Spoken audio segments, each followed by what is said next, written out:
y entonces las dejo con Claudia Madrigal y con Claudia Ramos y ellas se encargarán de exponer. Vale, voy a silenciar mi audio y voy a proyectar la pantalla.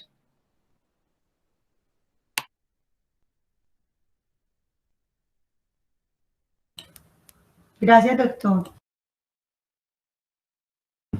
Muy buenas tardes para todos. Es importante para nosotros empezar, digamos, desde las preguntas más frecuentes que han venido haciendo a través de los grupos de cuidadores y también a través de lo que se presentó, digamos, ante las dudas y la ampliación de los temas de la semana anterior. Mucho gusto, mi nombre es Claudia Madrigal, tenemos la doctora Claudia Ramos también en línea. Siguiente.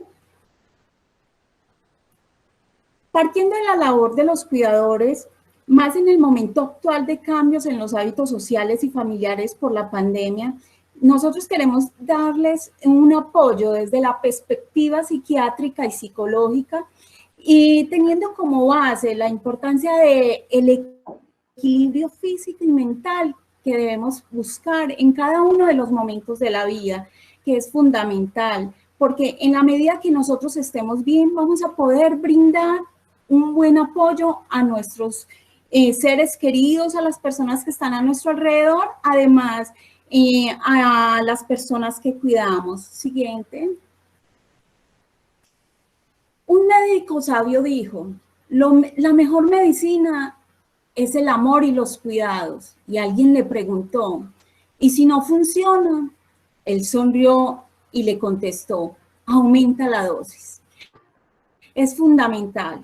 Recuerden que el amor es nuestro equilibrio emocional y los cuidados nuestro equilibrio físico. Y nosotros debemos partir de nosotros mismos para poder brindar un buen apoyo y un buen acompañamiento a esas personas que amamos, a esas personas que cuidamos y a esas personas que de una u otra forma están a nuestro alrededor. Pero primero debemos partir de nosotros. Entonces esa es la invitación para el día de hoy. Si ven que algo no funciona bien, ¿será que les está faltando amor propio? ¿Será que les está faltando cuidados? Entonces iniciemos con esas reflexiones y empecemos a trabajar en nosotros mismos para que el cambio realmente sea positivo. Siguiente. ¿Cómo podemos detectar que la salud mental del cuidador no anda bien? Sé que muchas veces lo hemos hablado, se ha venido trabajando en los diferentes grupos, en los diferentes, digamos, en los diferentes escenarios en que hemos tenido, pero es importante que nosotros tengamos un autorreconocimiento de cuando algo no anda bien para nosotros poder saber y detectar qué es lo que nos está ocasionando ese malestar y en la medida que estemos ubicando lo que nos lo genera, obviamente podemos llegar a manejarlo. Entonces, por eso es importante saber cómo está nuestro genio, nuestro estado de ánimo, nuestros proyectos, nuestros pensamientos, nuestros comportamientos, esas respuestas emocionales que muchas veces se nos salen en forma espontánea y muchas veces decimos, yo no quería reaccionar brusco, pero lo hice. Yo no quería maltratar, pero lo hice. ¿Qué está pasando? Y muchas veces es con nosotros mismos, porque muchas veces nos damos, como se diría, latigazos a nuestra autoestima, nos vemos mal, no queremos organizarnos, nos vemos, digamos, en forma negativa, lo que es nuestra imagen y lo que proyectamos también lo hacemos en forma negativa. Muchas veces también esa interacción social es... digamos, nos vamos aislando o se hace negativa, ya no quiero amigos, ya no quiero contestar, ya no quiero llamar. ¿Qué está pasando? En los hábitos alimenticios también debemos mirarnos cuando nosotros estamos cambiando, ya no queremos comer o se nos disminuye la alimentación o estamos comiendo en exceso o estamos comiendo una comida específica. Y también lo que tiene que ver con el ciclo del sueño, lo que tiene que ver con cualquier cambio excesivo disminuido de nuestro estado habitual. Es fundamental que nosotros lo detectemos, que hay algo mal, porque muchas veces lo sabemos es por los otros. Entonces la invitación el día de hoy es al autorreconocimiento y a mirar cómo podemos ir resolviendo todas estas situaciones. Siguiente. Ahora, doctora Claudia Ramos, ¿cómo afrontar y combatir esos pensamientos negativos erróneos de los cuidadores? Bueno, entonces es importante uno observarse, ¿cierto? Hacer un ejercicio de autoobservación. Muchas veces cuando nosotros tenemos una situación difícil tendemos a generalizar, ¿sí? Tenemos una situación particular con la persona que cuida, que por ejemplo no quiere comer, entonces es ese día puntual, pero entonces nos decimos, no, pero es que ya pues no está comiendo, nunca come, ¿sí? O por cualquier razón esa persona se agita y entonces tendemos a veces a decir, no, pero es que vea, ya siempre la coge contra mí. Ese tipo de generalizaciones nos afectan en la medida que no nos permiten ver o reconocer esa situación o esas situaciones como cosas puntuales y por tanto poderlas manejar de manera más efectiva. Entonces es importante empezar a reconocer cada dificultad que va apareciendo como algo puntual, ¿sí? Que pues, se presenta en ese momento, que nos permite mirar específicamente qué está pasando y por tanto controlar mejor aquellas cosas que contribuyeron a esa situación que nos ha molestado, ¿sí? O que nos está causando dificultad en cualquier esfera de la vida, sea pues en el caso del cuidado o sea en cualquier otra situación particular, ¿sí?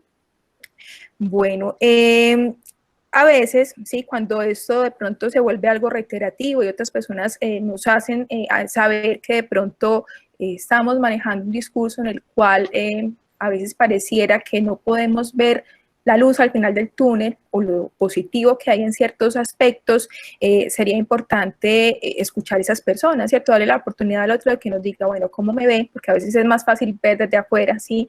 De hecho, cuando uno hace ejercicio, bueno, me imagino que muchos de ustedes pues han tenido la posibilidad de ir a un gimnasio y ven que todo está lleno de espejos, ¿cierto?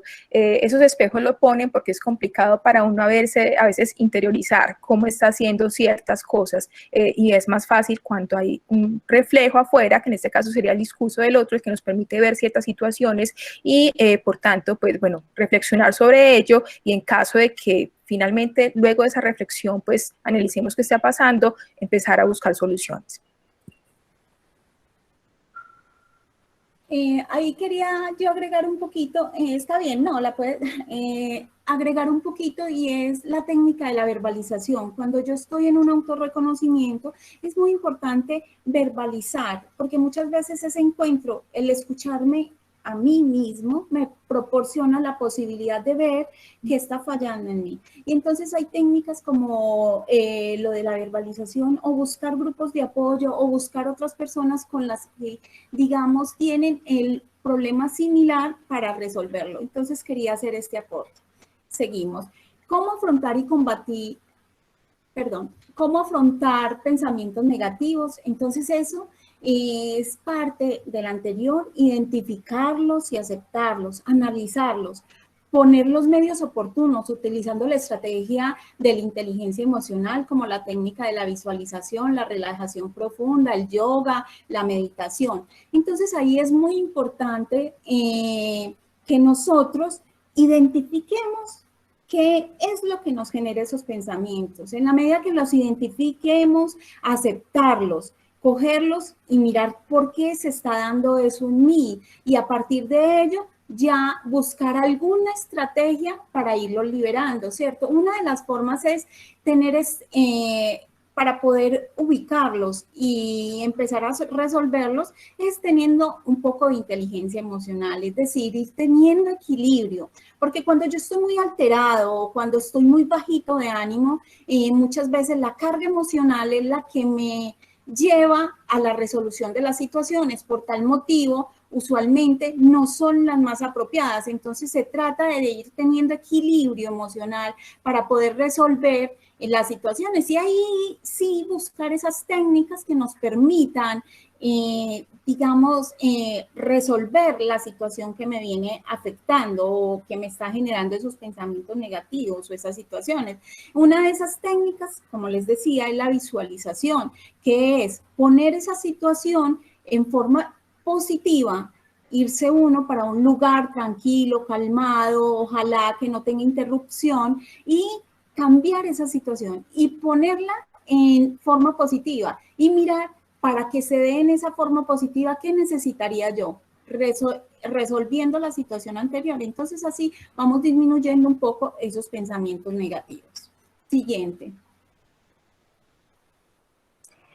Bueno, ¿cuáles son las principales causas de desequilibrio en el cuidador y cómo manejarlas, sí?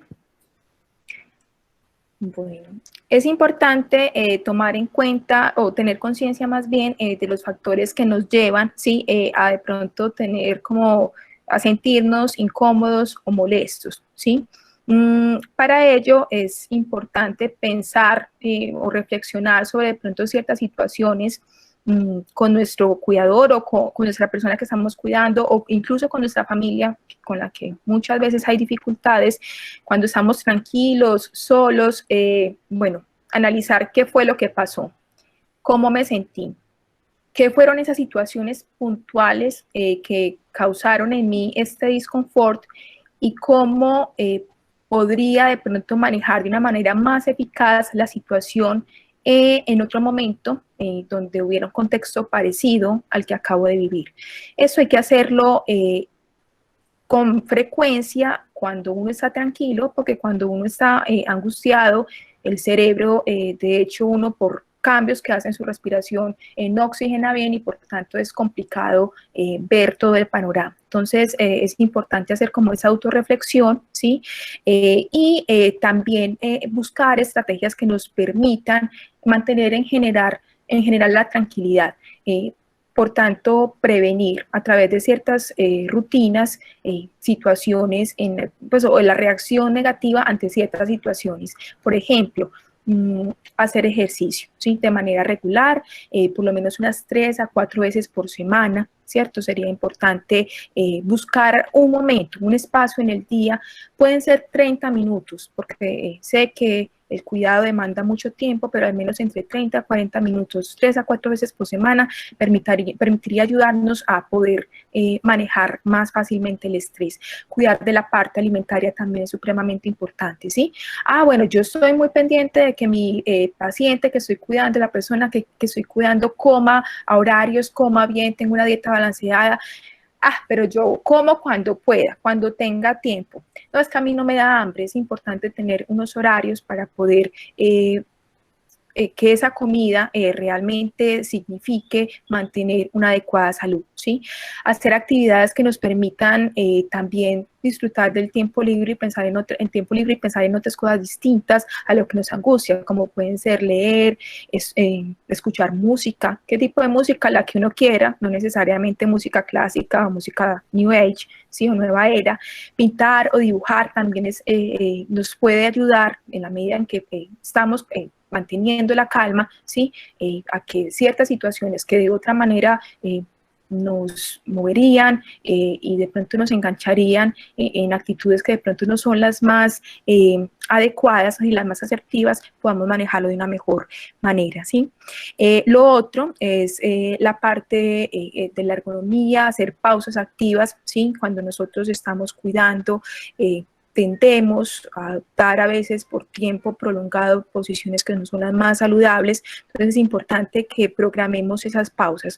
Por ejemplo, cada hora tener 5 minutos en los cuales hagamos unos ejercicios cortos de estiramiento. En internet hay varios videos que nos permitirían por 5 minuticos hacer unos ejercicios de estiramiento, eso también nos permite mantener la tranquilidad y por tanto manejar en general las situaciones con nuestro paciente que cuidamos y con otras personas de una manera tranquila, ¿sí? Bueno, y lo otro es no esperar hasta que la gota rebose el vaso, ¿sí? Lo que decía María Elena me encantó, me gustó mucho de hablar, ¿sí? De poner en la palabra obviamente también tomándonos nuestro tiempo para primero escuchar, calmarnos y hacer que esas palabras no sean palabras con un poder negativo, sino todo lo contrario, ¿sí? Pero hablar, no dejar como pasar, no esperar a que el tiempo sea el que siempre se encargue como de resolver esos problemas, porque todos tenemos un límite. Y la palabra ayuda como a hacer una catarsis de toda esa angustia, ese sufrimiento. En la medida que lo hagamos con cierta periodicidad, vamos a evitar que cuando, bueno, ya esa gota rebose el vaso, pues no se vuelva una explosión de la cual sea muy difícil reconstruir cosas.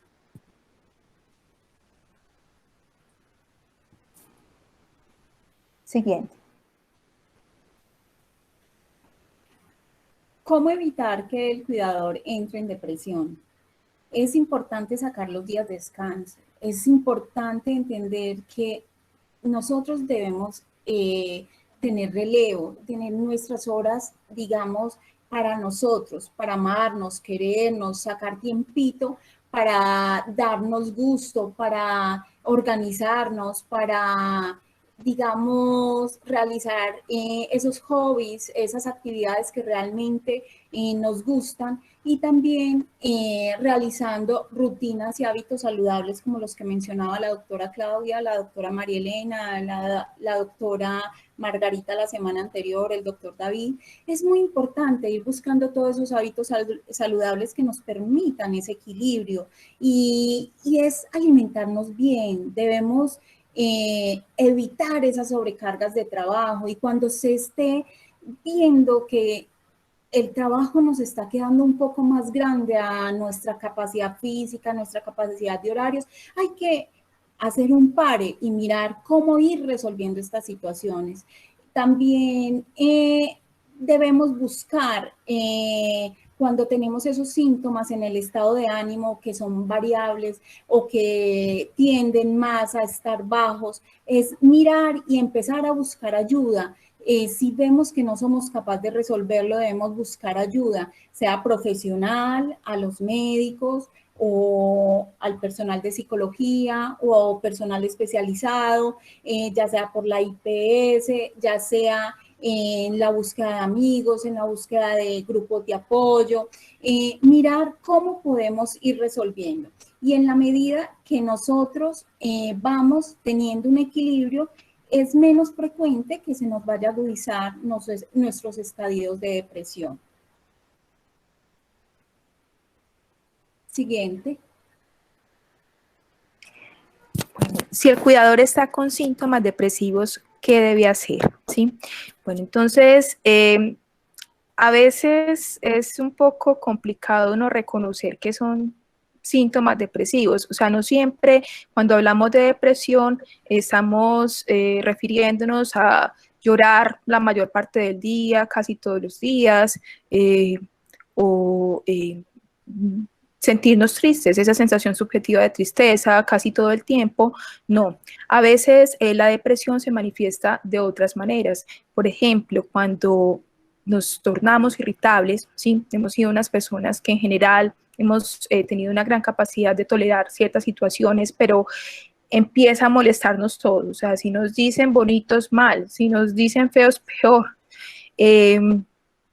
Una situación de pronto con el paciente que cuidamos, come y pues por alguna razón de pronto la mesa después de que comió no nos quedó un poco sucia, eso normalmente lo resolvíamos simplemente con ponernos a limpiar, pero pues ya digamos que esto se vuelve un motivo de angustia para nosotros, e incluso esto implica que empecemos de pronto a no tratar tan bien a esa persona que cuidamos, ¿sí? Ese tipo de cosas tienen que prender la alarma. Quizás estamos cansados, ¿sí? Y esto nos pone en un gran riesgo de desarrollar una depresión. Cuando hemos sido unas personas sociables o unas personas que no tenemos problemas para relacionarnos con el otro, pero empieza a molestarnos la gente, no queremos que nadie nos hable, apagamos el celular, nos encerramos en nuestro cuarto, escasamente estamos ahí como pendiente del paciente para lo mínimo necesario, pero evitamos a toda cosa el contacto con el otro. Eso también se convierte en un signo de alarma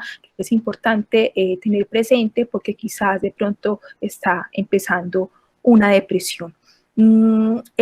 Hay otros síntomas somáticos que cuando se presentan con cierta recurrencia también podría ser eso sugestivo de que algo no está bien con nuestro estado anímico.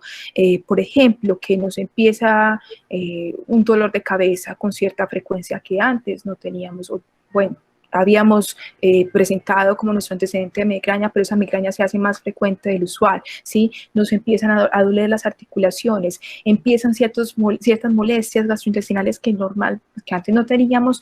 Esos síntomas físicos, en muchas ocasiones, en un contexto de cuidado, cuando empiezan a presentarse, es que es el cuerpo el que habla de que algo no está bien, ¿sí? De que nos sentimos quizás agobiados, angustiados, cansados, y es importante en ese momento pensar en la necesidad de pronto de buscar ayuda, ¿sí? Que la ayuda puede ser buscar un amigo, una persona con la que sintamos que podamos hablar y poner en la palabra eso que quizás nos está preocupando, ¿sí? De pronto también pensar en la necesidad de buscar una ayuda profesional, sea por psicología o por psiquiatría, o empezar con algo tan sencillo como, bueno, buscar la ayuda de nuestro médico de familia para que descarte primero algo físico, darnos esa oportunidad de que alguien más nos revise, que nos diga qué está pasando y nos dé como pautas de, bueno, qué podemos hacer para mejorar nuestra situación.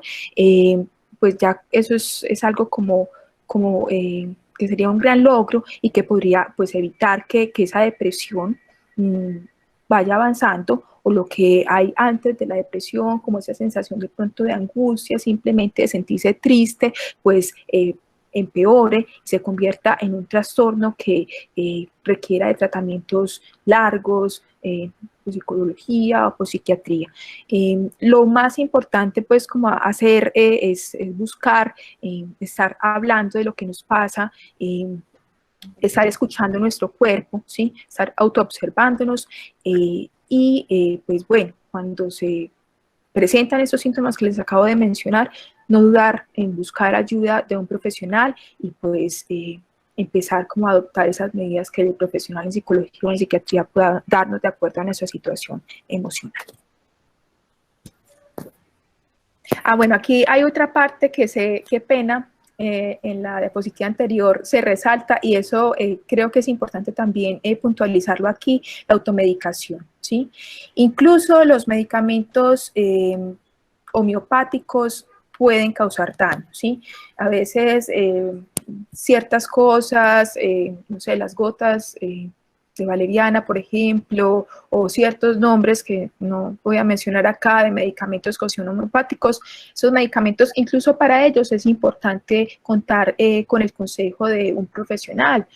Podría ser perfectamente un médico que nos diga si nosotros, también teniendo en cuenta nuestros antecedentes, podremos o no tomar ese tipo de medicamentos, porque son medicamentos que, aunque se llamen naturales, en la medida que de pronto no están muy procesados, son medicamentos que tienen químicos, ¿sí? Y estos químicos pueden causar daño, ¿cierto?, ante ciertas situaciones particulares. Entonces es importante no automedicarse, preferir más bien consultar con alguien que se tome el tiempo de escucharnos, hacernos un examen físico adecuado y con base en eso, pues, decirnos si sí o no está bien como eso que tenemos en mente tomar, o qué otra cosa podríamos hacer, o qué otro medicamento podríamos tomar para poder mejorar nuestra condición anímica.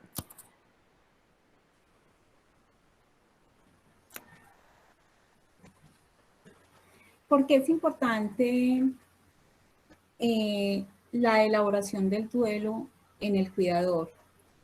Es muy importante por ser un proceso normal de adaptación. Esa adaptación a una nueva realidad. En la mayoría de los casos se tiene una evolución favorable a largo tiempo, porque los duelos no resueltos generan incertidumbre, malestares físicos y emocionales, culpas, rechazos, emociones negativas, comportamientos impulsivos, reacciones inesperadas, cambios en el estado de ánimo. Entonces, si nosotros no resolvemos nuestros duelos, obviamente eso se nos va a ver reflejado en nuestra vida, en todo lo que tiene que ver con la mirada de nosotros mismos, la forma como estamos manejando las situaciones en nuestro entorno, cómo estamos manejando nuestra labor o nuestras funciones y también cómo nos vemos a futuro. Entonces es fundamental la elaboración del duelo y no mirarlo como algo patológico, aunque el duelo no elaborado se puede convertir patológico, pero en la fase inicial del duelo es un proceso normalito de adaptación y allí es donde nosotros nos debemos entrar a empezar a elaborarlos y es fundamental para todos elaborar los diferentes duelos que tengamos. Siguiente.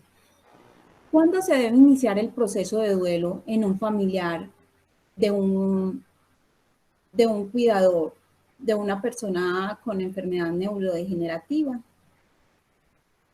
Doctora Bueno, Claudia. listo. Entonces, o sea, el duelo, yo creo que de pronto ya algunos de ustedes han tenido la oportunidad de estar en otras charlas donde se ha hablado de lo que es el duelo.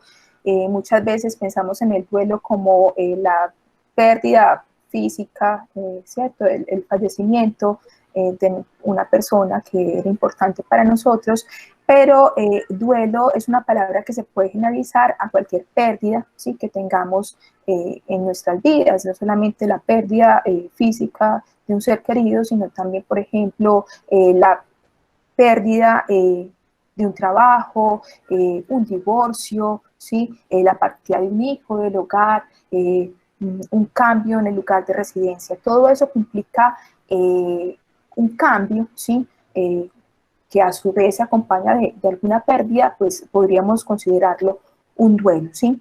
Entonces, en el caso de los cuidadores, ¿sí? Y de los pacientes con enfermedad de Alzheimer, pues no solamente iniciamos o vamos a iniciar como ese proceso de duelo una vez la persona con ese tipo de patologías no esté, sino que desde el momento en el cual nosotros recibimos como el diagnóstico en esa persona que nosotros queremos de que tiene una enfermedad como lo es un Alzheimer, por ejemplo, una demencia frontotemporal o cualquier otro tipo de trastorno neurodegenerativo que pues desafortunadamente en este momento no se cuenta con un mecanismo que nos permita recuperar la salud o detener el proceso de enfermedad, ya ahí empieza ese proceso de duelo, ¿sí? Entonces, en la medida que se ha ya objetivizado la pérdida, en este caso, de la salud. Entonces, es importante desde ese mismo momento empezar a pensar, bueno, ¿cómo me siento yo frente a esto? Tengo dolor, tengo rabia, o no quisiera pensar en esto por el momento, pero pues bueno, lo voy a hacer eventualmente después, ¿sí? Una vez ya estoy dispuesto a admitir que ha pasado algo, que se sigue, que cómo puedo cuidar mejor, quién me podría ayudar, qué querrá la persona que tiene este tipo de enfermedad, hablar con esa persona, sentarnos a conversar, bueno, qué quieres que hagamos, cómo quieres que continuemos con nuestra rutina del día a día, bueno, cuando de pronto esta situación pueda empeorar, entonces cómo quisieras que manejáramos las cosas, empecemos de una vez de pronto a organizar con esas situaciones que tengamos que organizar. Quizás sea importante también pensar en esas situaciones difíciles que tengamos que resolver con algunos seres queridos, de pronto que en el pasado pues tuvimos dificultades y quizás ya sea el momento de empezar pues como a dar una solución a esos conflictos. Todo eso hay que irlo pensando, ¿sí? Aunque de manera paulatina, no hay afán tampoco a lo largo de este proceso de enfermedad, ¿sí? Eso nos permite irnos adaptando de una manera sana y que finalmente cuando llegue el momento en el cual pues esa persona físicamente no esté, parte como de todo ese dolor, ese malestar que quizás iba a producir esa pérdida de ese ser querido, pues ya haya sido trabajada y sea más fácil como hacer esa transición allá, entender que estamos sin el otro. Entonces, el proceso del duelo empieza desde el momento en el cual se recibe el diagnóstico Es importante entender que hay unas fases, ya ahorita vamos a hablar de esas fases del duelo, vivirlas con tranquilidad, pero darse a uno la oportunidad de vivir cada una de ellas. Aceptar también aquellos momentos en los cuales quizás necesitamos ayuda para poder sobreponernos a cada una de estas fases y finalmente culminar con una adaptación a este gran cambio en nuestra salud y en nuestro bienestar y estar con el otro. Siguiente. Los cuidadores viven el duelo en forma igual. Y sabemos que en ningún momento las personas tenemos, digamos, la valoración de algo de la misma manera. Quiero decir, el duelo se vive en todas las personas en forma diferente. En el momento no hay ningún medidor que nos diga, bueno, hay cierto número de personas que lo manejan igual, pero recuerden que el duelo se maneja y se va elaborando en la medida que yo tengo, digamos, unas emociones, unos sentimientos, o es la forma como yo estoy viendo a esa persona o a ese ser querido que voy perdiendo, o a esa salud o a ese bienestar, es la forma como yo estoy viendo a ese objeto. El valor que yo le doy, dependiendo de ese valor que le doy, es el resultado del duelo. Quiero decir, no a todos los hijos el duelo, no para todos los hijos el duelo es de la misma manera. ¿Por qué? Porque el duelo, de acuerdo como yo esté viendo esa otra persona externa o el objeto perdido, es la forma como yo lo elaboro. Por tal motivo, en el momento no hay nada que nos indique que dos personas viven el duelo de la misma manera, ni lo manifiestan de la misma manera. Por tal motivo, debemos mirarnos, porque muchas veces hay una gran tendencia. Es que fulanito está bailando, sabiendo a censurar o a criticar, o muchas veces dejamos de hacer cosas porque por lo que dicen los demás. El duelo es algo muy interno, es algo muy propio y cada ser humano lo vive de forma diferente. Entonces es muy importante que nosotros entendamos que el duelo que se tiene es muy personal, muy individual, y por tal motivo hay que acompañar a esas personas que tienen esos duelos o buscar ayuda si es necesario. Siguiente. ¿Cuáles serían esas fases del duelo? Bueno, entonces el duelo pues implica varias fases, ¿sí? Pues no necesariamente nosotros tenemos que atravesar por cada una de estas fases, ¿cierto? Pero sí, de alguna manera podría haber una secuencialidad. Entonces tenemos una primera fase, ¿sí? Que es la fase de negación. Entonces, esta fase de negación, pues acá mencionan que es como la idea de cercanía a la muerte, pero realmente es la negación frente a una situación particular que está pasando pues como con nosotros, ¿cierto? El cerebro, cuando estamos ante una situación bastante compleja, negativa, que nos incomoda, que nos duele, es muy vivo. Entonces uno tiende a decir, ay, no pasa nada, ¿cierto? Es como, por ejemplo, cuando, bueno, aunque eso de pronto podía ser más por desconocimiento que realmente una negación en sí como tal, cuando recibimos como esta noticia, bueno, hay un virus, hay una situación de pandemia, pues al principio muchos de nosotros creímos pues que esta situación de pronto no era tan grave, ¿cierto? A veces inclusive porque ya nosotros empezamos a vivir la situación acá complicada cuando, bueno, empezamos apenas a vivir la situación cuando en otros países como en España, en Italia, la situación era un poco más compleja, decíamos, no, pero esto pues acá no va a pasar, ¿cierto? El cerebro tiende con esto a minimizar la gravedad de una cosa, ¿cierto?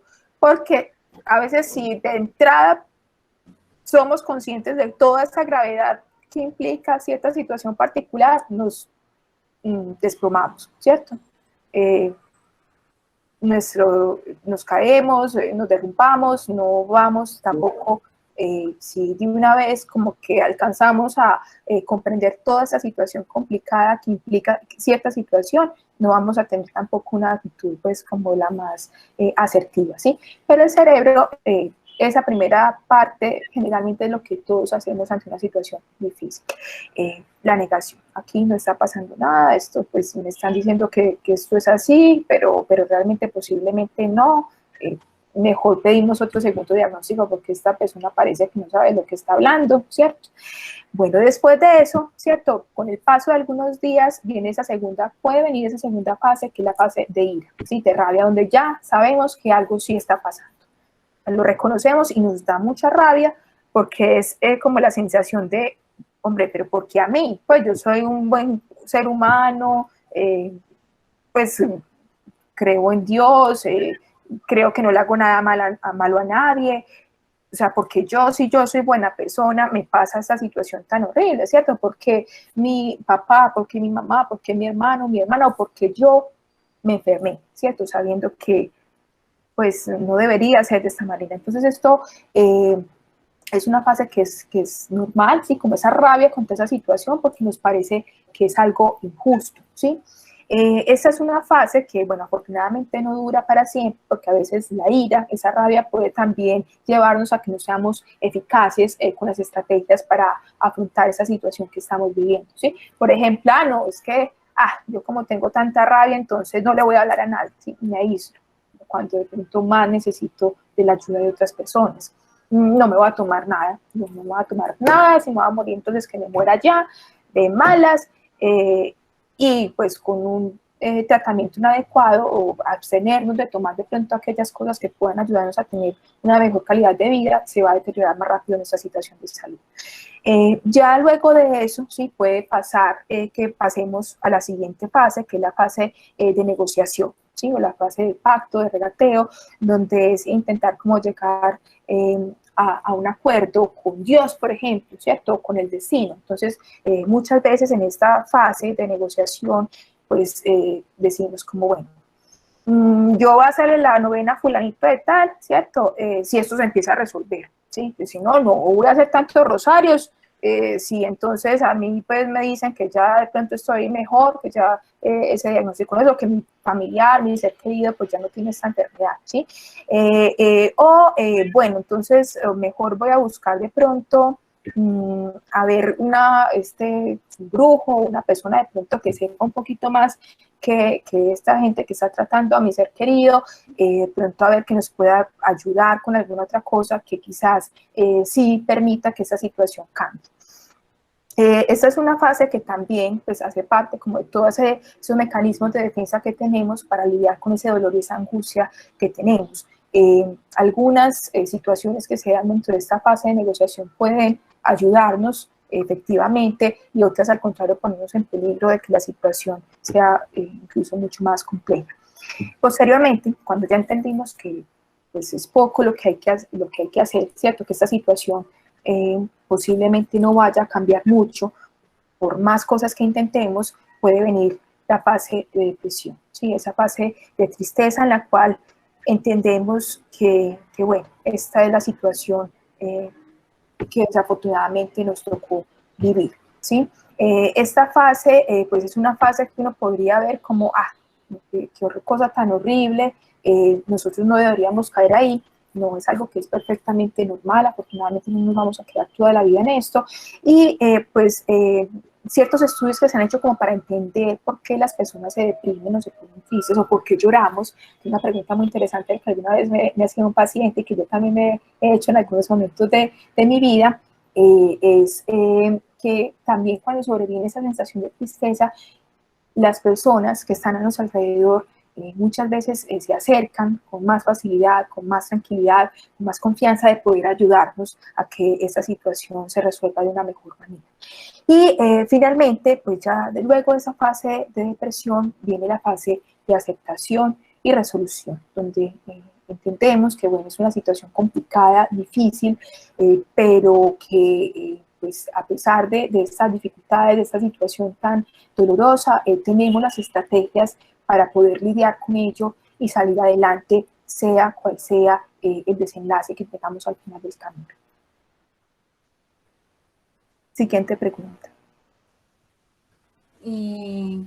Veo que se salieron las preguntas, pero seguimos. Pero podemos seguir. ¿Pueden seguir? Bueno, sí, está presentando no hay nuevamente. problema. ¿Qué cuidados se recomiendan en la elaboración del duelo?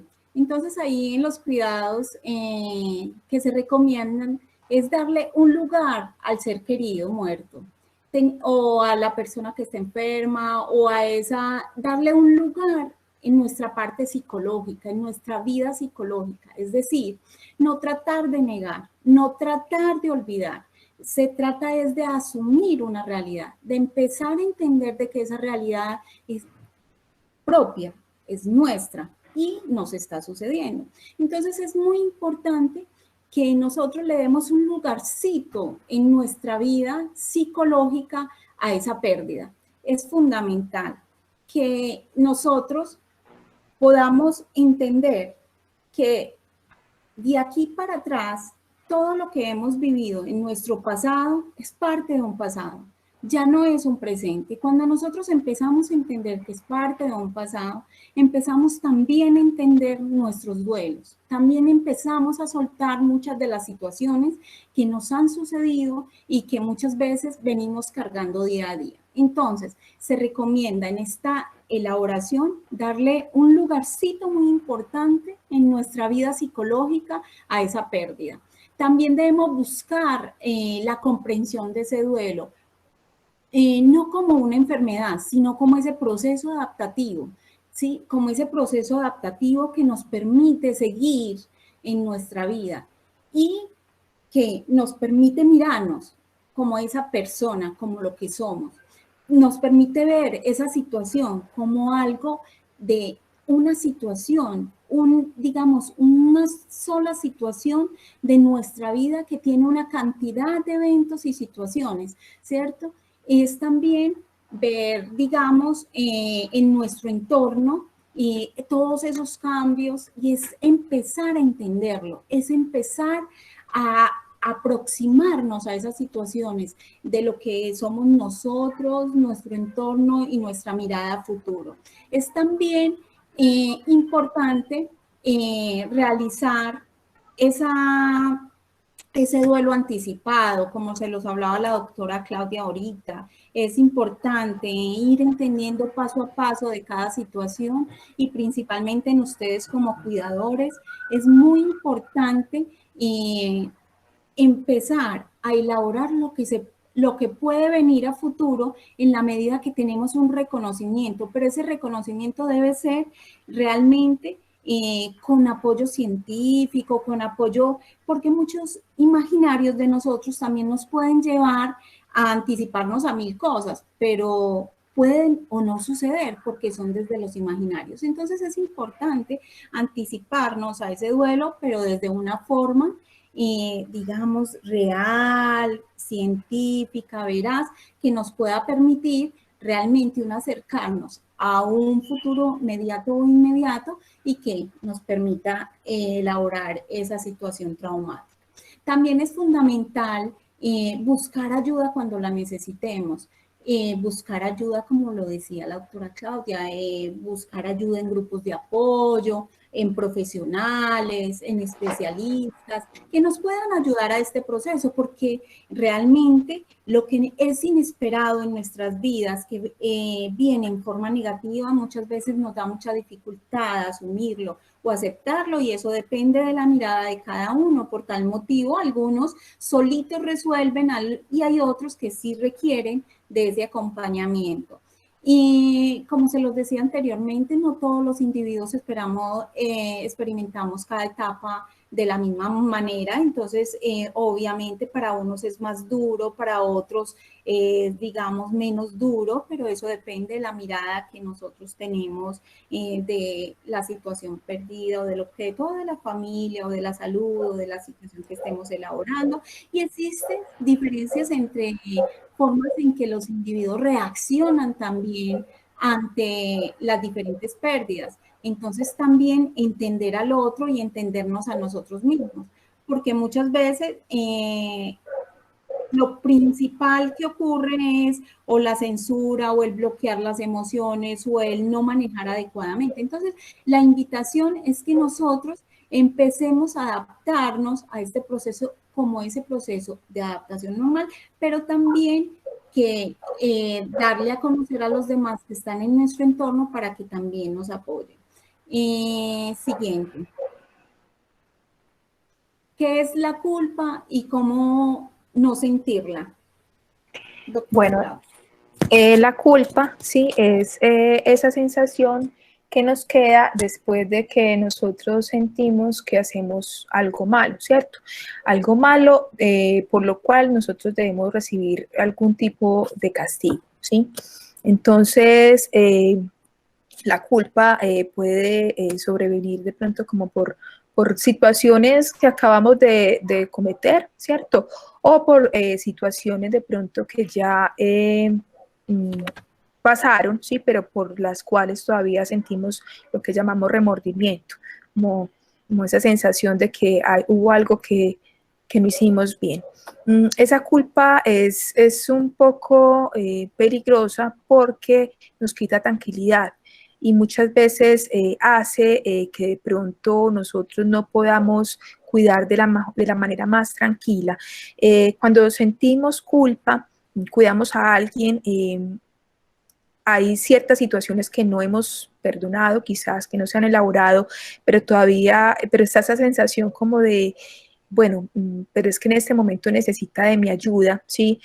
Quizás fue una pareja maltratadora, una esposa negligente, una mamá o un papá que no estuvieron presentes, no se merecen que yo estuviera pendientes de ellos, pero es que mi moralidad, ¿cierto? Cristiana, la sociedad, mis conocidos, mi otra familia esperan que yo pues haga un proceso de cuidado, ¿cierto? Haga un trabajo, una labor de cuidado. Y por tanto, pues, ¿cómo no voy a cuidar? ¿Sí? Entonces, esa sensación de, bueno,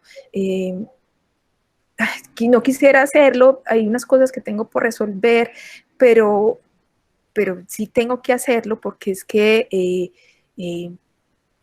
eso es lo que esperan de mí, ¿cierto? Puede llevarme a sentir como, esto que estoy viviendo me lo merezco. Es que me lo merezco porque ¿cómo así? Que claro, es que si siendo ese ser querido, mi papá, mi mejor amigo, mi mamá, mi hijo, etcétera, mi hermano, yo a veces no quisiera cuidar, o sea, o quisiera de pronto como que esto terminara ya. Esa culpa, esa sensación de que, bueno, estamos sintiendo o pensando cosas que no debemos, ¿sí? O no deberíamos sentir ya esta rabia porque es que ya supuestamente eso ya pasó y por tanto no deberíamos sentir como ese resentimiento con el otro por cosas que no se han elaborado, hacen que sea muy complicado el proceso de cuidar, ¿sí? Hace que se vuelva realmente un peso. O sea, cuando le dicen a uno algunos cuidadores es que yo siento una cosa acá sobre mis hombros y no sé cómo quitarla, no sé cómo alivianar esa carga, eso es real, ¿sí? Nosotros cuando sentimos culpa, los músculos se tensionan y pues esto hace que nos vayamos enfermando, producto de esa tensión que nos genera como todo ese círculo vicioso en lo que se convierte el proceso de cuidado, pensamientos que llegan a nosotros por ciertas situaciones, la sensación de culpa por sentirnos así, por tanto mayor estrés y angustia. Entonces, es importante para no sentir culpa, teniendo en cuenta que la culpa no ayuda en nada, o sea, realmente la culpa no ayuda en nada, es necesario empezar a hacer como evaluación, ¿sí? Bueno, yo me estoy sintiendo angustiada, con rabia, ¿sí? Con mal genio, por estas cosas. ¿Qué pasa? Bueno, quizás recuerdo que hace unos años hubo una situación particular con esta persona que quizás no he perdonado y no he elaborado. Es posible que sea importante empezar a elaborar eso. Desde algo tan simple como ponerlo en la palabra. Aceptarnos que nos sentimos culpables por algo y que nos sentimos culpables quizás por estas situaciones. Poner eso en la palabra y si es una cosa que es demasiado dolorosa, que lleva mucho tiempo y que a pesar del tiempo pues no ha podido eso sanarse, tal modo que, por ejemplo, cuando lo recordemos no sintamos dolor, que esa es una clave también. Cuando uno recuerda algo, que uno dice, bueno, es que ya pasó, por eso pues posiblemente ya no sienta nada porque ya ocurrió, ¿cierto? Pero si hay algo aquí adentro que se mueve en nosotros, es que todavía eso duele, ¿sí? Eso puede ser motivo de esa sensación de culpa que tenemos y si es una cosa que tengamos que elaborar con ayuda, por ejemplo, de psicología, eventualmente de psiquiatría, dependiendo también de qué tan grave y compleja sea la situación, ¿sí? La parte espiritual es otra cosa que nos puede ayudar mucho también, hablar de pronto con nuestro guía espiritual, un sacerdote, ¿cierto? Otra persona con la que de pronto podamos sentir como más cerca esa fuerza superior que le podemos llamar Dios, Jehová, o como sea que esa creencia pronto religiosa que cada uno tenga, también puede ayudar como a tramitar esto y hacer menos pesada esa labor de cuidado, por ejemplo, o de convivencia con el otro, que a veces cuando hay culpa, tanto lastima. Siguiente. ¿Cómo manejar el miedo para salir de casa? Ya vamos saliendo un poco de esa parte personal, de esa parte, digamos, y ya vamos a lo situacional, vamos a lo que en el momento actual nos viene generando malestar. Entonces, ¿cómo manejar ese miedo para salir de casa? Y ella se refiere específicamente a lo que tiene que ver con la pandemia. Entonces, es importante nosotros, para empezar a manejar el miedo, empezar a abrazarlo, empezar a entender qué es lo que nos afecta y qué es lo que nos está generando el miedo. Y en la medida que vamos identificando, que vamos siendo conscientes de la situación que nos da el miedo, podemos buscar alternativas para cubrirnos, para que eso que tanto tememos no resulte. Es decir, o realmente lleguemos a protegernos para que no nos afecte. Entonces, en este caso viene ya lo que tiene que ver con salir de casa, principalmente en esta pandemia con relación al coronavirus, porque muchas personas en este momento están teniendo lo que en el medio están llamando el síndrome de la cabaña, que es ese síndrome de quererse quedar en casa, de no salir, no tener contacto absolutamente con nadie, pero no es ese contacto porque muchas veces, o sea, hay que mantener las medidas protectoras y hay que mantener ese aislamiento, pero no total. Y muchas personas se van al extremo. Entonces, la idea es empezar a tomar todas las medidas que tenemos para empezar a abrazar ese miedo. Cuando lo identifico, empiezo a resolverlo. Y cuando ya busco las medidas para protegerme, eso ya me da alternativas protectoras para que eso que tanto temo no me dé. Entonces hay que mirar los miedos en forma adaptativa, porque cuando los miramos en forma, digamos, polarizante, cuando nos excedemos en el cuidado, pero nos excedemos ya a llegar a puntos extremos, muchas veces nos hacemos daño, como muchas personas que, digamos, en vez de lavarse las manos, después de tocar ciertas cosas o manejar ciertas cosas, se lavan las manos más de 100 veces y pueden ocasionar lesiones en su piel. Y es mirar, y muchas veces se echan químicos, otras cosas que no son adecuadas. No es tomar las cosas a extremo, es empezar a manejar, digamos, lo que realmente se requiere para que eso que tanto temo no suceda. Entonces es más buscar medidas protectoras y alternativas que nos generen equilibrio y bienestar, más no que nos generen malestar. Siguiente.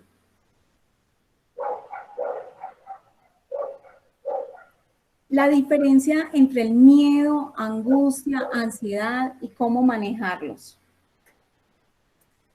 Es importante entender que el miedo es un sentimiento de inquietud, es esa situación de peligro, es, digamos, esa idea de un peligro, un riesgo que se tiene, ¿cierto? Que es más real. Ya lo que tiene que ver con la angustia y lo que tiene que ver con la ansiedad es más a eso que no es tan real, pero que aparece con una cantidad de emociones en mi cuerpo y una cantidad de malestares físicos, psicológicos que nos afectan para afrontar ciertas situaciones. Doctora Claudia. Bueno, entonces, el miedo, ¿sí? Todos los hemos sentido en algún momento de su vida, de nuestras vidas, ¿cierto? E inclusive yo me atrevería a decir que muchos en este momento pues tenemos miedo, ¿cierto? Es el miedo, es esa sensación de malestar como o inquietud experimentado por algo que nos pueda afectar, ya sea física o psicológicamente, ¿sí? O sea, hay algo en este momento que sé que en este momento puede hacerme daño. Entonces, esa sensación de angustia derivado de esto que nos puede en este momento producir algún tipo de vulnerabilidad o daño, es lo que nosotros conocemos como miedo. La angustia, por otro lado, es ya esa sensación de temor, no por algo que en este momento para mí es claro que me puede dañar físico o psicológicamente, es esa sensación de angustia por otra cosa, ¿cierto? Que no necesariamente ya en este momento me puede dañar, pero que eventualmente sí podría significar algún tipo de vulnerabilidad para mí en el futuro. Entonces, la angustia, ¿sí? O la ansiedad es como ese malestar, ¿sí? Por esa incertidumbre de, bueno, pues hay una situación, de pronto se ve un poquito más alejada, podría afectarme o podría no hacerlo, ¿sí? El miedo es ante algo más directo, la ansiedad es de pronto por algo que no es tan claro si efectivamente pueda o no hacerme daño. Todos en este momento, yo creo que en mayor o menor grado estamos angustiados y afectados, pero es importante saber que hay estrategias para nosotros lidiar en este momento con esta situación de ansiedad, ¿sí? Una de las cosas que uno más comúnmente recomienda para lidiar con situaciones que generan estrés o que generan angustia es distraerse, ¿sí? Buscar cosas que nos ayuden a pensar en algo distinto a eso que nos genera la ansiedad. Por ejemplo, para algunas personas podría ser mirar, no sé, cosas que quisieran comprar en internet, sí, pues ahorita no se puede lorear en la calle, pero uno sí puede lorear por internet, entonces se puede meter uno, no sé, a Mercado Libre, Amazon, yo qué sé, tantas otras cositas que hay para lidiar ahorita en internet, a ver uno de pronto de que se antoja o que eso, si uno no tiene plata, que muchos no tenemos ahorita como para lolear, o para comprar luego que loleamos, pero sí imaginarnos que en algún momento podríamos hacerlo, o por ejemplo, otra forma de distraernos puede ser creando cosas con las manos, hay gente que le gusta tejer, hay otras personas que les gusta hacer otro tipo de manualidades, eso también puede ayudar como a no pensar en eso que nos genera angustia o que nos genera ansiedad.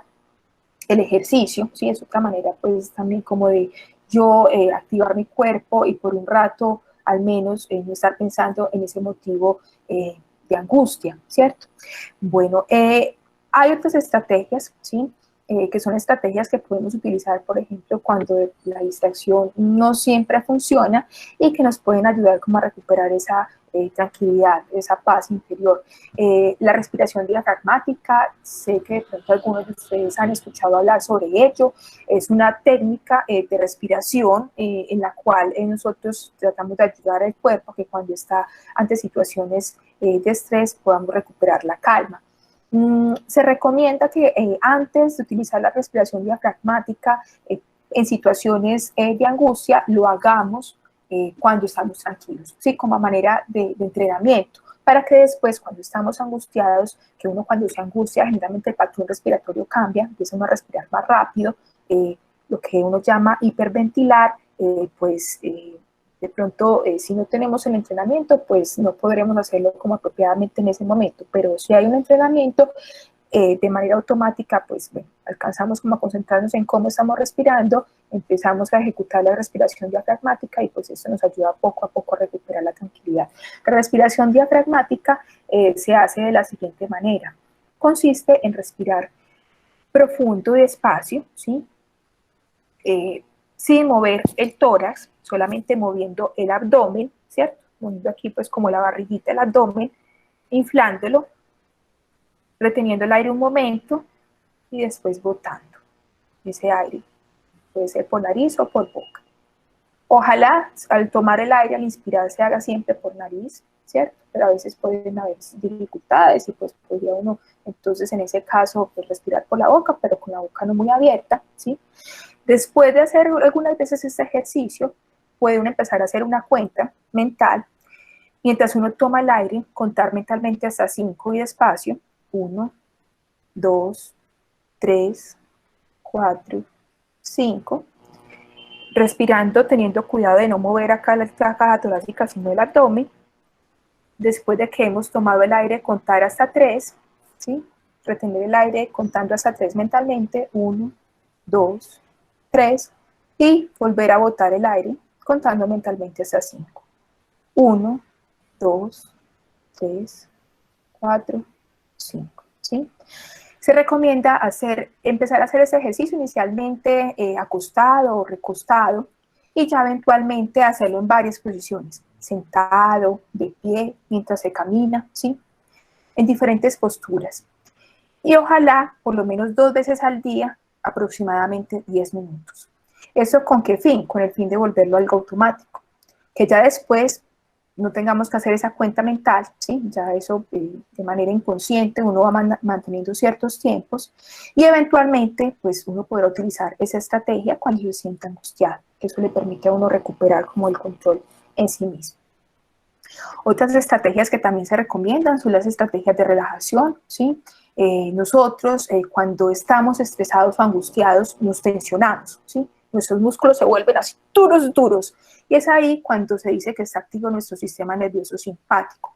Que el sistema nervioso simpático es aquel que nos permite como mantenernos alertas, ¿cierto? Y correr o atacar en caso de que sea necesario. Lo que pasa es que cuando generalmente en una situación de angustia no hay necesidad ni de correr ni de atacar a nadie, ¿sí? Pero sí desgasta, porque mantener los músculos así tensionados todo el tiempo desgasta.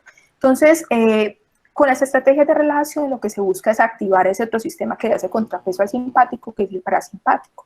Que el parasimpático es el que permite que esos músculos se relajen y que podamos estar como más tranquilos. Entonces, hay diferentes estrategias. Si quieren, los que les interese, pues puedo enviarles al correo como algunas grabaciones que tengo de relajación guiada, ¿sí? Que se puede hacer ya sea en la noche, al acostarnos a dormir o en la mañana mientras empezamos el día. Y eso nos va ayudando poco a poco a mantener nuestros músculos más relajados y por tanto a mantenernos menos a la defensiva e inclusive con eso a empezar a pensar más claro ante ciertas situaciones que requieran de que las asumamos de una manera tranquila y que eso pues, a su vez nos permita tomar las decisiones más asertivas. También, aparte de la relajación, se recomienda listo, sí, claro que sí, les puedo enviar estas estrategias de manera escrita con las memorias, claro que sí. Otra estrategia que se recomienda para manejar este tipo de angustia es la estrategia de la imaginación, ¿cierto? De la visualización que ahorita Claudia nos hablaba, que consiste en nosotros ponerle como una especie de cara a ese miedo o a esa angustia, ¿sí? A veces funciona, por ejemplo, yo una vez hice un ejercicio con una paciente de que ella le temía mucho, pues el miedo por ciertas situaciones de su vida en ese momento, lo relacionaba con una araña gigante, ¿sí? Porque le tiene además miedo a las arañas. Entonces yo le decía, listo, vas a imaginarte esa araña gigante, que es todo ese miedo que tienes en ese momento, esa ansiedad, esa angustia, listo, te vas a imaginar parada frente a ella, ¿sí? Vas a observar qué es lo que sientes mientras estás mirando, entre comillas, mirando esa araña, ¿sí? Y ya después de ser consciente de todo eso que sientes, quiero que empieces a mirar cómo esa araña como que va perdiendo tamaño, se va haciendo más pequeñita, ¿sí? Eso, esa que parece como algo muy sencillo, entre comillas, como un poco, que una vez dice, ¿cómo eso sí funcionará? Pues sí, realmente sí funciona a la medida que le permite al ambiente entender que uno tiene control de lo que siente, ¿sí? Y control también de la forma en cómo ve ciertas situaciones o problemas. Entonces, cuando la araña fue muy chiquitica, ¿ya qué hizo? ¿Ustedes qué creen? La aplastó, ¿sí? Y pues bueno, eso pues ayudó en ese momento a que ella se sintiera un poco mejor. Seguramente que cuando uno repetimos esos ejercicios con otro tipo de imaginerías, podría entonces poco a poco ir controlando de una manera más adecuada con esa angustia ante ciertas situaciones particulares, ¿sí? Y ya finalmente, cuando uno está como muy ducho, muy entrenado en todas esas estrategias, se recomienda que con el paso del tiempo nos demos la oportunidad de cuando tenemos ciertas situaciones, recibirlas tal como vienen, ¿sí? O sea, no tener miedo a la rabia, al temor, a la angustia que podamos sentir en ese momento, ¿sí? Observarlo, eso sí, y ayudarnos también con ciertos pensamientos positivos que en otros momentos hemos identificado que nos ayudan para afrontar esta situación, ¿sí? Como, bueno, ya eso lo he sentido antes, todo va a estar bien, ¿sí? Otras situaciones como estas las he vivido, las he podido afrontar de la mejor manera. Esta no va a ser la excepción. Esos pensamientos se recomienda pensarlos cuando uno está más tranquilo, hacer de hecho como una observación a lo largo del día, también de pronto mirar como la respuesta de uno ante esas situaciones utilizando esas estrategias, ¿sí? Y acompañar como todas esas observaciones de pensamientos, ¿sí? Cosas que nosotros pensamos de eso, que quizás nos puedan ayudar eventualmente cuando traemos esos pensamientos en ciertas situaciones particulares a sentirnos mejor. Entonces, sí, yo todas esas estrategias las voy a poner por escrito y se las voy a enviar con las memorias cuando pues, ya tengamos como todo el material. Bueno, vamos para la última pregunta y es cómo sentirse más tranquilo en esta cuarentena, es tener en cuenta todas estas estrategias de las cuales se han venido hablando, también de lo que habló la doctora María Elena, también de lo que habló la doctora Margarita en la higiene del sueño, lo que habló el doctor David en los hábitos saludables y todo lo que tiene que ver con mantenerse en equilibrio, lo que habló la doctora Claudia, y es importante resaltar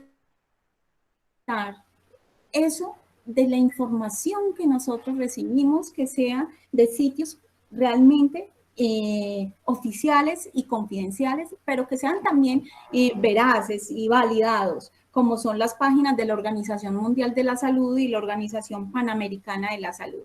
Es decir, no desconocer las situaciones, pero sí informarnos de realmente páginas o sitios que realmente nos den esa información que es validada. Es también importante durante el día tener esos hábitos saludables, pero tomar mucha agüita, estar sincronizado con lo que es la actividad física, con la recreación, con la generación de esas rutinas, es también respetar los horarios de las rutinas, es decir, debemos establecer rutinas diarias, si podemos mantener las que teníamos antes, válido, o si no, establecer unas donde realmente las cumplamos. Es también realizar esas actividades corporales que constantemente nos permitan mejorar nuestra ergonomía, nuestro estado físico, es decir, pararnos, caminar, es realizar esas pausas activas. También es tener en cuenta que es muy importante esa comunicación con esas personas que queremos o esas personas cercanas a través de los diferentes medios que se nos puedan posibilitar, como el celular, las plataformas, lo que tiene que ver con digamos, la forma indirecta de comunicarnos, pero hacerlo es fundamental. También se les invita a que realicen lo que son pilates, que en las memorias les vamos a indicar cómo hacer algunos de esas actividades físicas, como lo mencionaba la doctora, lo que es la meditación, pilates, yoga y actividades físicas. Hay que salir al sol, hay que buscar esos rayitos de sol que nos ayudan también a mejorar nuestro equilibrio y nuestra salud. Y cuando requiramos de apoyo debemos buscarlo, ¿cierto? Para eso existen las líneas del Estado para proporcionar ese apoyo a nivel psicológico, a nivel mental y también nuestras EPS. ¿Algo más, doctora Claudia?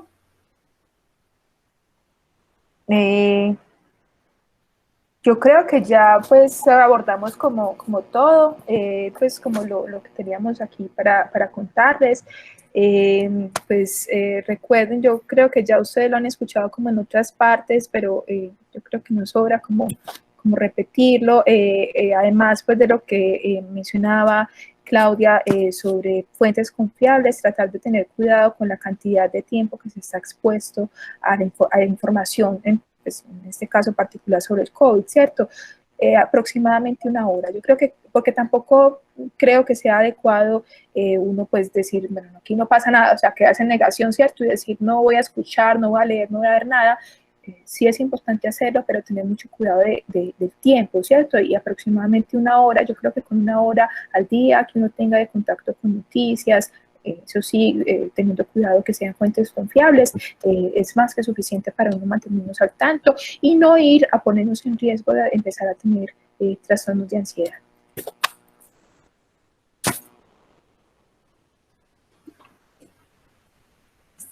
Siguiente. Siguiente.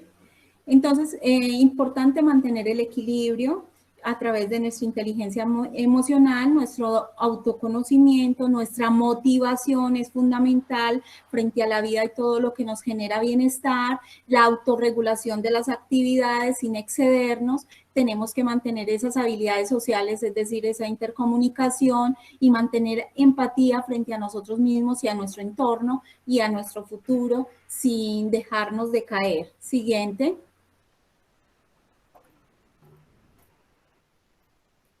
Siguiente. Entonces, debemos tratar de ir manteniendo como ese equilibrio del manejo de las emociones, de realmente lo que funciona para controlar nuestras emociones que nos permite mantener el equilibrio, como es intentar recordar las virtudes y el éxito, distraernos constantemente, pensar en el futuro inmediato, sin ser muy futuristas, meditar, mantener como darnos también la oportunidad de preocuparnos, de resolver las situaciones que se nos van presentando, pensar en las situaciones en caso de que se dé ciertas situaciones, cómo resolverlas y podemos ir escribiendo nuestras situaciones en un cuaderno, en una libreta, irlas mirando y mirar cuáles son las que más se repiten, cuáles situaciones, y ir mirando cómo irlas resolviendo. Es fundamental ir generando las alternativas de solución a todo aquello que nos viene afectando. Y lo que es positivo, obviamente, mantenerlo. Siguiente.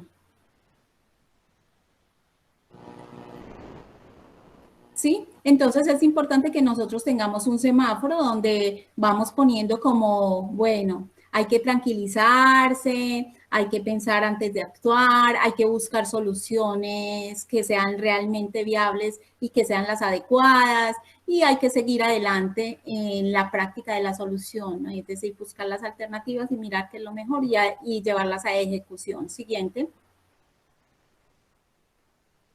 Siguiente. Bueno, para que evitemos pues como todas esas alteraciones que ya habíamos hablado y para que lleguemos a ese resurgimiento de que podemos aceptar esta realidad con tranquilidad y seguir con las estrategias que necesitamos, con el entusiasmo y lo que todo esto nos ha dejado de aprendizaje. Siguiente. Y es importante cuando ya no somos capaces de cambiar una situación, nos encontremos ante el desafío de cambiarnos a nosotros mismos. Y esa era la invitación del día de hoy. Y esto nos lo dice Víctor Frank y los invitamos también a libros sobre él que son muy importantes y que nos ayudarían mucho a ese crecimiento, a manejar las situaciones críticas de la vida. Siguiente, doctor. Les recomendamos también estos libros o documentos que nos pueden ayudar un poco, lo que es el alba de las emociones para irnos equilibrando, la inteligencia emocional, el sorteando las emociones y los sentimientos. Siguiente. Y por último, lo que ya se venía hablando durante todo el proceso, ¿sí? Que sería esa búsqueda de equilibrio. Siguiente. Y les recomendamos el libro El hombre en búsqueda de sentido de Víctor Frank. Esto nos ayudaría un poco a tener un poco de claridad frente a nosotros mismos al futuro, a resolver estas situaciones por las cuales estamos pasando que eran inesperadas. Entonces, vamos a resolver las preguntas. Bueno, primero quiero darles las gracias a la doctora Claudia Patricia Ramos y a la doctora Claudia Madrigal porque su presentación ha sido muy interesante para todos nosotros. De hecho, muchas preguntas se han ido resolviendo en el chat. La doctora Ramos ha ido contestando algunas. Creo que hay diferentes ahí como aportes. Sin embargo, habilitamos para que nos hagan más preguntas tanto por el chat como que les puedan preguntar a las doctoras. La verdad yo no tengo preguntas, muy interesante todo y agradezco mucho que me hayan dejado participar en esta reunión, la primera vez que estoy y la necesito mucho. Les agradezco mucho. Con mucho gusto. Mucho gusto. Ángela, yo quiero decir dos cositas. Claro, doctora María Elena, ¿la escuchamos? Gracias.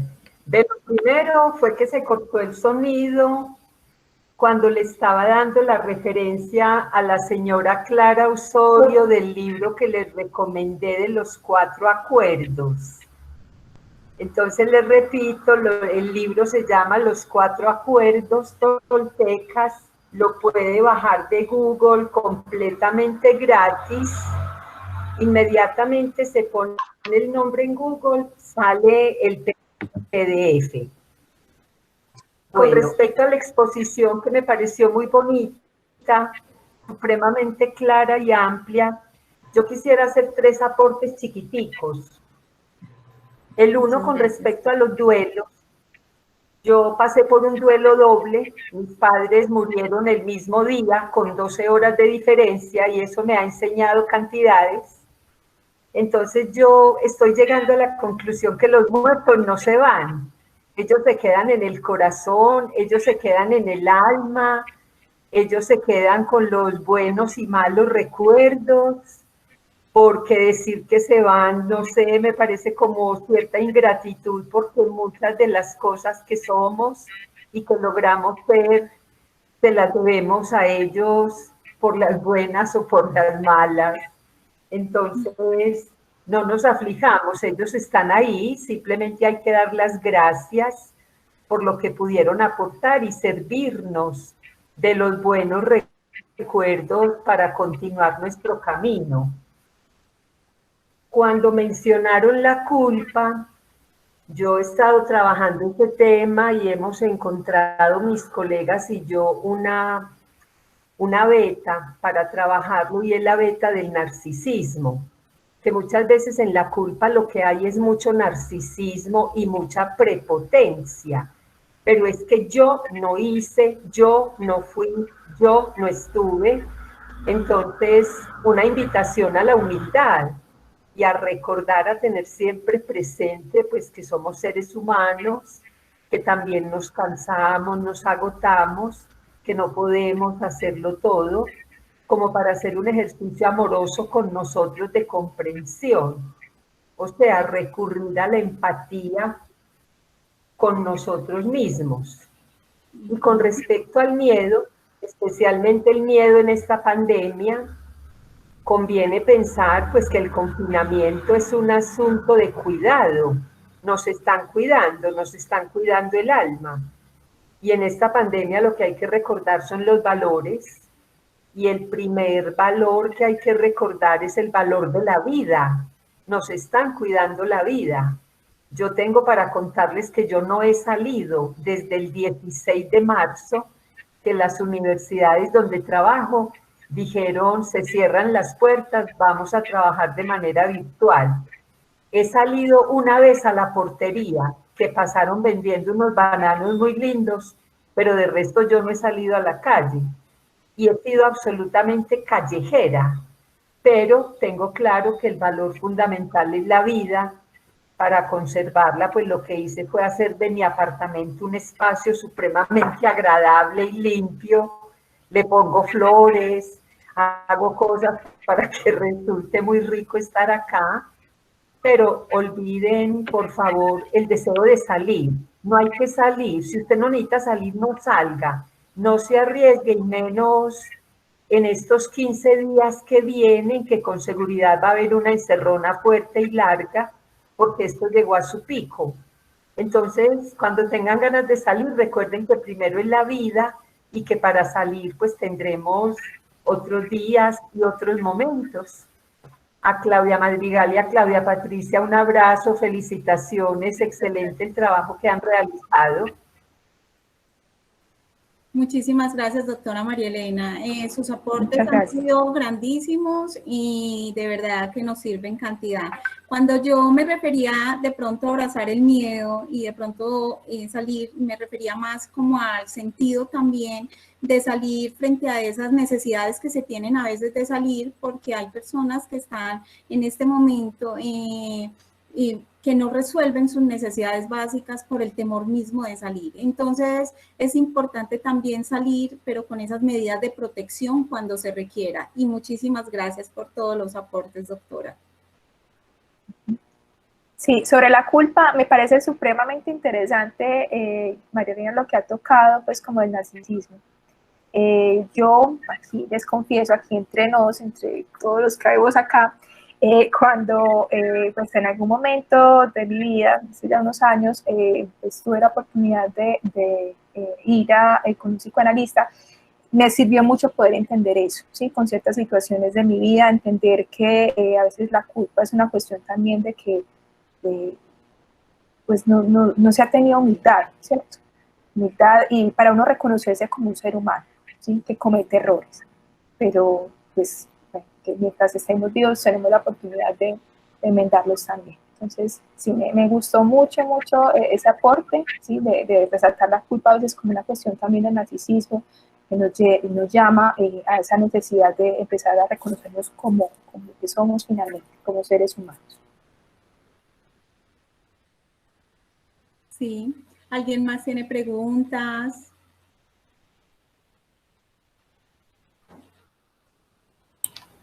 Buenas tardes, yo tengo una.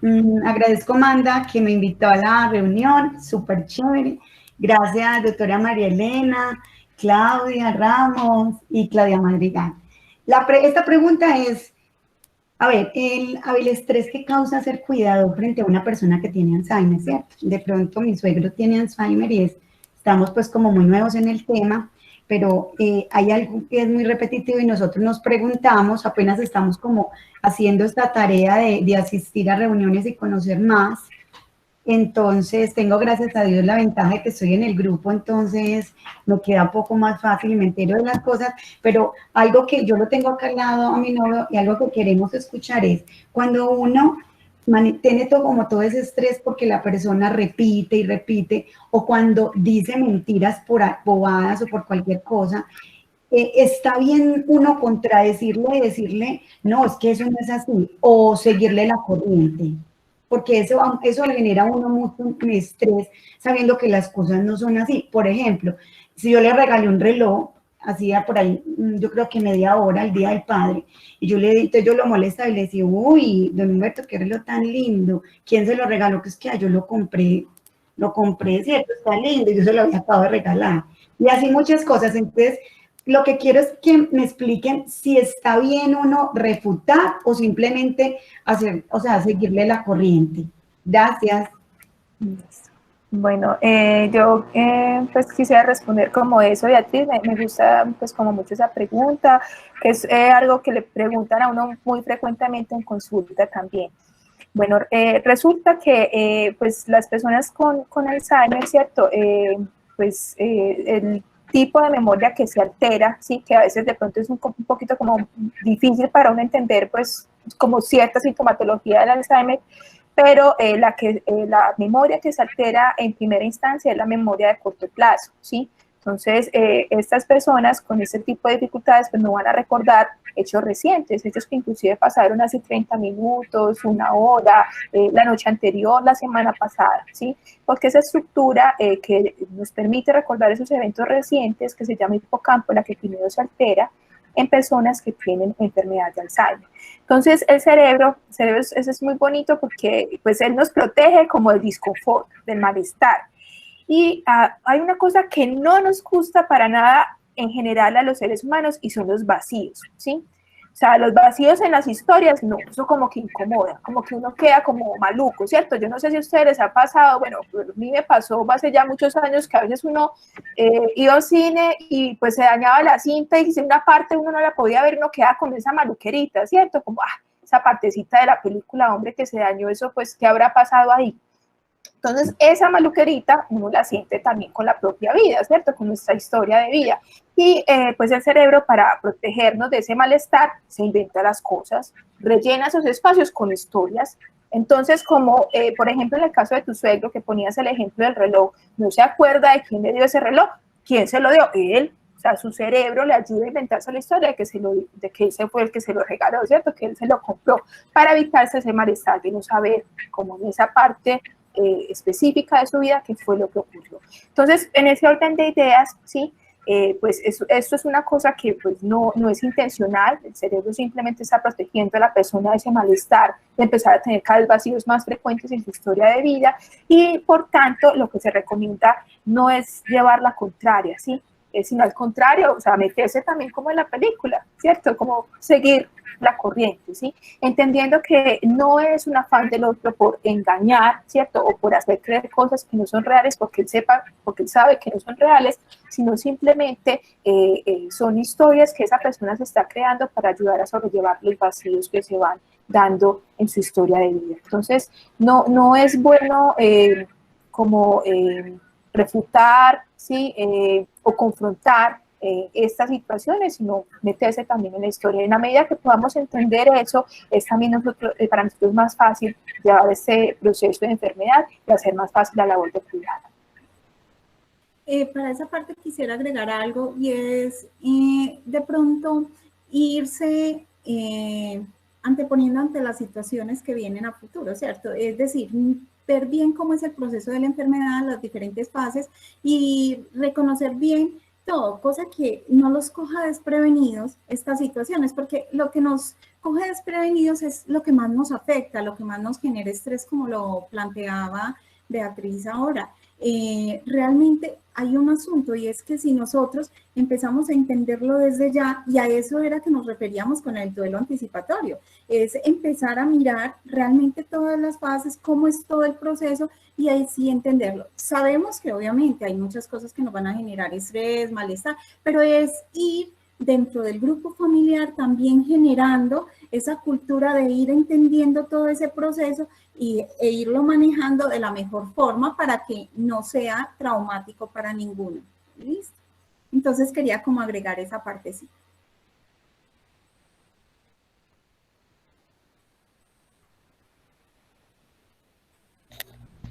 ¿Hay otra pregunta? Nuevamente buenas tardes para todos. Pues, doctores, Hola. Primero yo quería darles las gracias por esta presentación, porque ha sido muy interesante escucharlas. A María Elena, a Claudia Madrigal y a Claudia Ramos, de verdad que ha sido muy interesante para todos los asistentes. En ánimo como de darles las gracias también a los asistentes a nuestro taller, recordar que esta es la sesión final de nuestro taller de 2 sesiones de autocuidados al cuidador. Este es uno de los diferentes talleres que estamos realizando ahora de manera virtual debido a la situación de contingencia, y les dejamos en el chat el enlace para que nos puedan llenar la encuesta de opinión y ahí dejan sus datos para tenerlos como en la base de datos y poder informarles de próximos eventos que tengamos. No sé si existen otras, hay otras preguntas como para aprovechar que están nuestras 3 expositoras en este momento conectadas.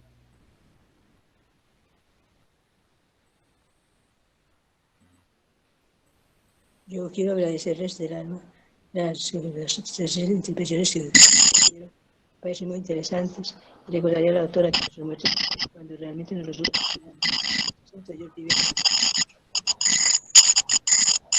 Buenas tardes, yo quisiera hacer una pregunta en cuanto a... ¿Me escuchan? Yo quisiera hacer una pregunta en cuanto al llegar uno a la vivienda de un adulto mayor en cuanto a los cuidados que hay que tener en la calle y a uno le toca estar en la calle para llegar hasta allá. ¿Es conveniente de pronto aceptar ahora una labor de esas o más bien cuidarse uno antes que exponer a la otra persona? ¿Sí fui clara?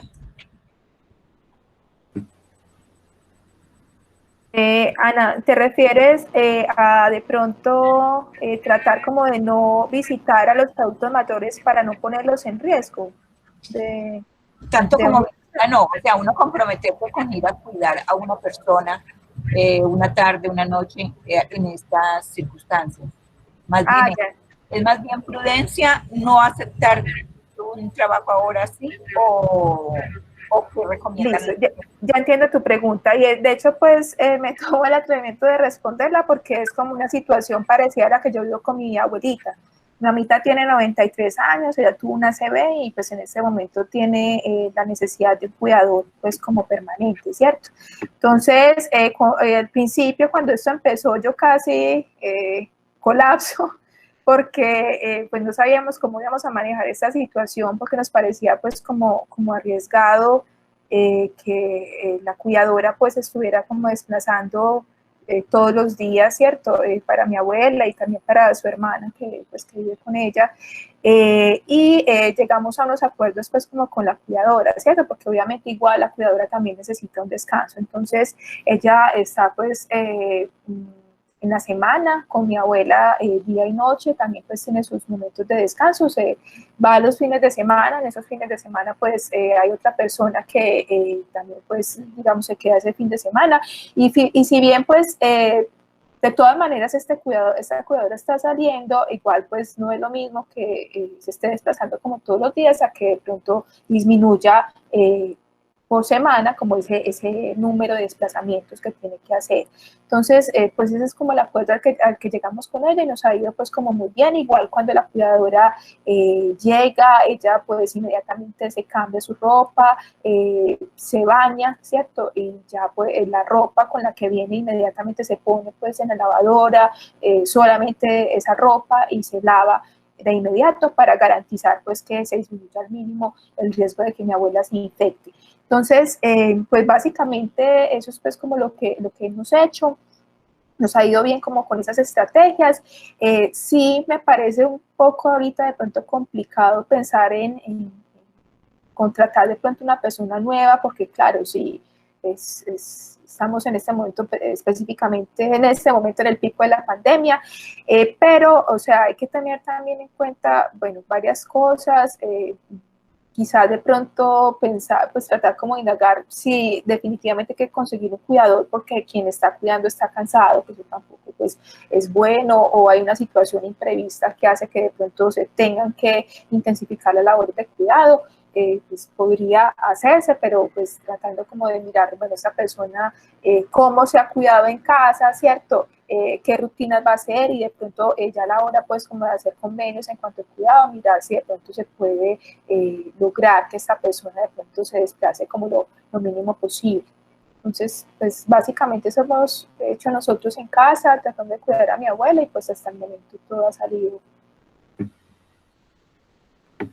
Ah, bueno, muchas gracias. Yo creo que es más bien evitar y minimizar las salidas. Sí, señor. Muchas gracias, Ana. Listo, con mucho gusto.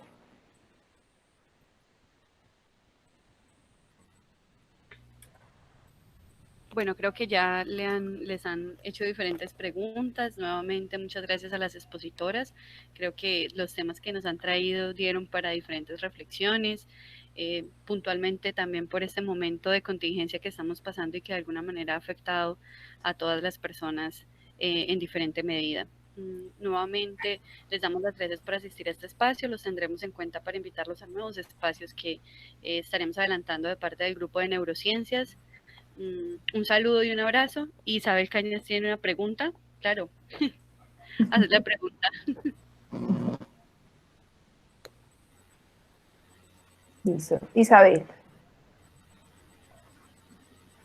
Cañas. Es necesario que el cuidador tenga un descanso, dice Isabel Cañas, doctora Ramos. Listo. ¿Cada cuánto? Listo. Bueno, entonces, pues se ha recomendado como varios tiempos. Por ejemplo, en la semana se recomienda que el cuidador al menos saque al día debería sacar al menos media hora de descanso, de media a una horita de descanso, o sea, para hacer lo que quiera, así sea para mirar para el techo, pero que tenga esa media hora de descanso, ¿cierto? Al final de la semana, sí, debería tener al menos una mañana o una tarde de descanso, ¿sí? Para que haga también lo que quiera. Ojalá salirse como, bueno, pues ahorita es muy complicado, pues, pero de pronto hacer cosas diferentes a lo que tenga que ver con el cuidado, ¿sí? Una mañanita o una tarde, esa persona que pueda dedicarse a consentirse, por ejemplo, a sí mismo, que es que a mí me gusta mantener mis uñas bonitas, me gusta, no sé, pintarme el pelo, yo qué sé, lo que sea, pero que pueda dedicarse como ese espaciecito de una mañana a una tarde, una vez a la semana, para ella o para él mismo, ¿sí? Y al mes también se recomienda que la persona pueda sacar al menos un día completo al mes para hacer lo que quiera.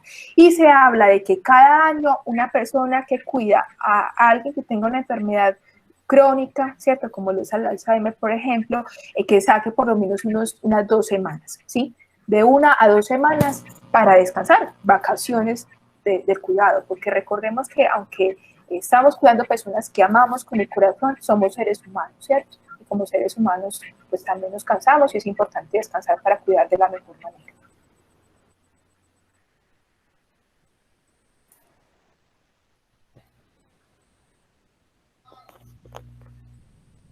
Doctora Ramos, hay otra pregunta que la verdad creo que es muy de medicina. ¿Es prudente que un terapeuta que tuvo COVID vuelva después de un mes a hacerle terapia a mi madre? Si ya esa persona pues pasó un mes, ¿cierto? Y ya se le hicieron pues como los exámenes que están haciendo Secretaría de Salud para garantizar que esa persona ya se recuperó completamente del COVID, sí, podría volver a cuidar a la mamá, no habría ningún problema con eso. Pues en este caso la terapeuta, me imagino que le hacía terapia respiratoria, hacerle las terapias respiratorias a la mamá. Y hay otra pregunta acerca de, aparte del acompañamiento psicológico, estimulación cognitiva y escucha activa, ¿qué más se le puede trabajar? Se puede trabajar con un adulto mayor.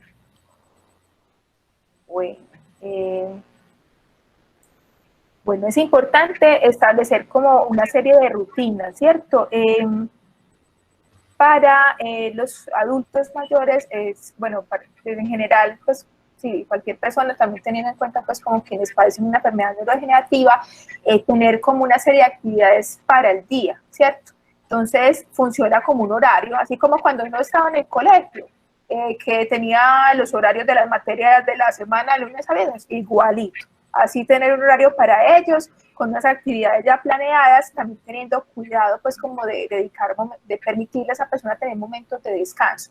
Porque a veces de pronto en nuestro afán como por querer mantener activo a la otra persona, porque pues nos han enseñado que el ejercicio, que la estimulación cognitiva, que escuchar música, bueno, otro montón de cosas, pues son muy buenas para los adultos mayores, para evitar que se deterioren física y cognitivamente. El llenarlos de demasiadas cosas tampoco es una buena idea. Entonces es importante también tener presente los momentos de cuidado, ¿sí? La parte, pues, como, lo que añadiría, pues, como lo que menciona esta persona, en la noche, por ejemplo, es bueno para las personas en general sentir como el contacto del otro, entonces uno puede jugar a hacerles masajes a las personas en la espalda, o en las plantas de los pies, o en las palmas de las manos. Ese contacto también, por ejemplo, ayuda a que la persona esté tranquila, libere pues como estrés, angustia, y sea más fácil el cuidado con él. Bueno, yo creo que ya. Pero hay una, la última, que hay uno, sí, ahí veo aquí una, sobre claridad sobre medicación. Claro, Sí. hombre, es que ustedes son los dueños de la consulta, ustedes son los que le tienen que exigir a uno y tienen todo el derecho a hacerlo, a uno qué les está mandando a los pacientes y por qué es que se les está mandando esos medicamentos. Mientras más informados están las personas que cuidan, pues mejor cuidado podrán hacer de los pacientes, y claro que sí, tienen todo su derecho a exigir que sean claros con las medidas terapéuticas que les están prescribiendo a los pacientes. Creo que con eso ya cerramos. Nuevamente, no me canso de decirlo, muchas gracias porque han logrado resolver muchas dudas que han tenido nuestros asistentes. Muchas gracias a los expositores de la jornada pasada, 2 de ellos se encuentran aquí. A todos de parte del grupo de neurociencias, continuaremos haciendo posibles espacios de este tipo para que se informen de temas que son importantes tanto para sus pacientes como para ustedes como cuidadores. Que tengan un excelente resto de fin de semana y muchas gracias por estar aquí. Por favor, no olviden diligenciar la encuesta de opinión. Muchas gracias a ustedes. Muchas gracias. Muchísimas gracias por la asistencia y por el apoyo de todos los expositores de la semana pasada. Muchas gracias. Muchas gracias, muy amable por el esfuerzo, la dedicación y haber sacado este tiempo para nosotros. Es con mucho cariño. Gracias por esta compañía tan rica. Fueron Chao. Hasta luego, chao. Gracias, bendiciones. Muchas bendiciones. Bendiciones para todos. Muchas gracias por compartirnos todo ese conocimiento. Que Dios los siga llenando de bendiciones y todos a cuidarse, a cuidarnos Sí, todos por nosotros y por las familias. Así es. Muchas gracias, sí señora, así será. Gracias a todos. Excelentes. Gracias. Gracias. Gracias a ustedes. Muchas gracias.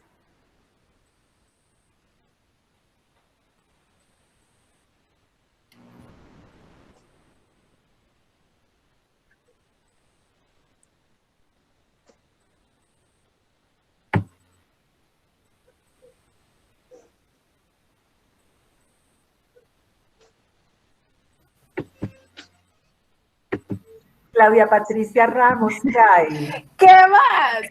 ¿Qué más, María Elena? ¿Bien o no? Encantada de ver, ¿qué ha ido? No, igual. Bien, bien, gracias a Dios. Bien, vamos. ¿Y tú cómo vas? Bien.